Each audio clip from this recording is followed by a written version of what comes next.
Hi guys, this week we're going to be talking about shape, and if you look at the assignment and click on the link, you will first go to the read aloud.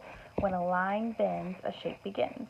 After you have watched the read aloud, then we will do a drawing together. Our learning targets for this lesson are to define shape, which the book is going to do for us, and identify important geometric shapes. You will be creating a work of art using a variety of geometric shapes. Make sure you have a piece of paper, something to draw with. I recommend a pencil. I'm going to use a marker so that you can see my lines, and then something to color with. It could be markers, crayons, colored pencils, or you can even paint if you so desired. You want to make sure your paper is turned landscape, so it will go long or horizontal instead of tall or vertical. This way is called portrait.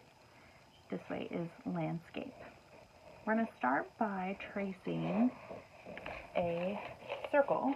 If you don't have something handy to trace with, that's fine. You can always freehand your circles. I'm going to go near the bottom, turn my cup upside down so I have a nice flat bottom to hold on to. And when you're tracing, you want to hold your tool as straight up and down as you can so it doesn't sneak under the edge of whatever you're tracing. You don't want to move the hand holding the object. You want the object to stay nice and still. You're going to trace your circle twice. I'm going to trace one, but then I'm going to freehand the other, just so you can see, if you don't have something to trace, that it's okay. Inside your two big circles, you're going to draw two smaller circles. If at any point I'm going too fast for you, just pause the video, get caught up, and then hit play again. I'm going to go to the side of my front circle, and I'm going to draw a rectangle. So I'm going to come over. I want it to have nice sharp corners, so I'm going to stop before I turn and go up. Stop, over, stop, and down until I run into that circle again.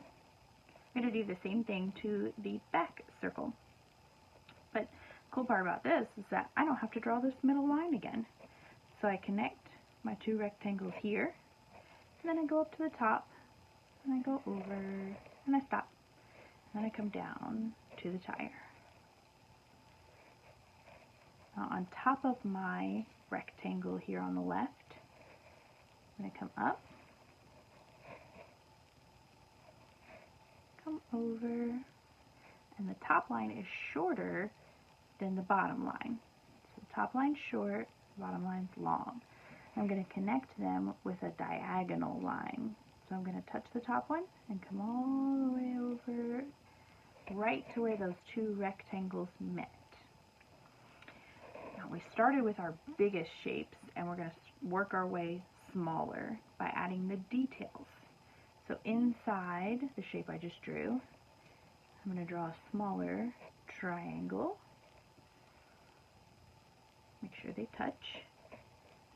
And a rectangle.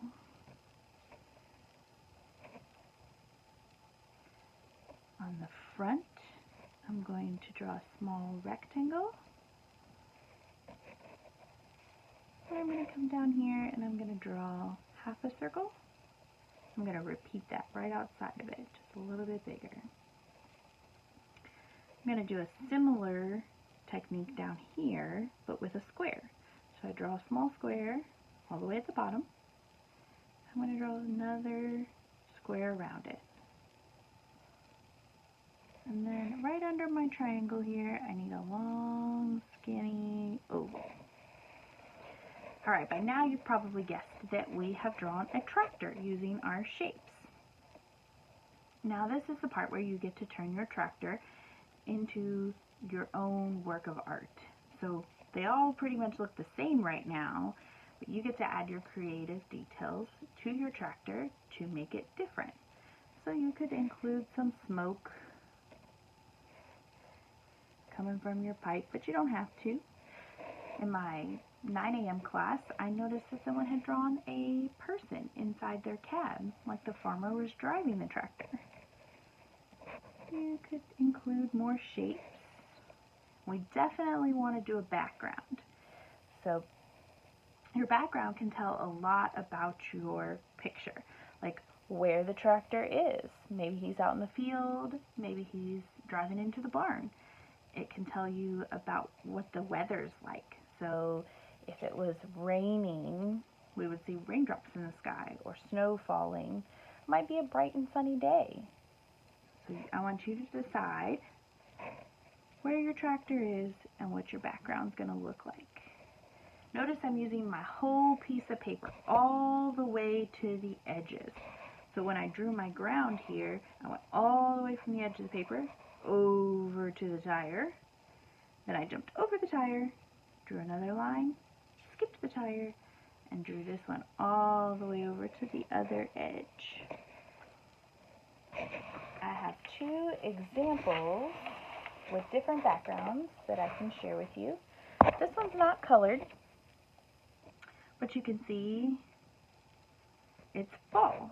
So I've got my pumpkins down here. I included grass this time by making a zigzag line. And then I put a tree losing its leaves. And it leaves all along the ground here. This one I drew a sun just like the other one, but I drew the sun differently. This one's colored, which is what I'd like to do with you to do with yours before you turn it in, is make sure it's colored. And this tractor is on a dirt path. It looks like he's headed towards the barn. And I've added a pattern here, so I put some stripes on the front. And there's some corn growing over here on this side. Again, I used the whole piece of paper. You can see my ground goes all the way across here, and I colored everything. My sky is all the way down to the ground. I didn't leave anything white except for the light and the trim on my barn. I hope you enjoyed drawing your shape tractor. When you're finished, make sure that you take a picture and upload it to the assignment so I can give you credit for your work. If you have any questions, you can always email me or put a comment on the assignment. Thanks.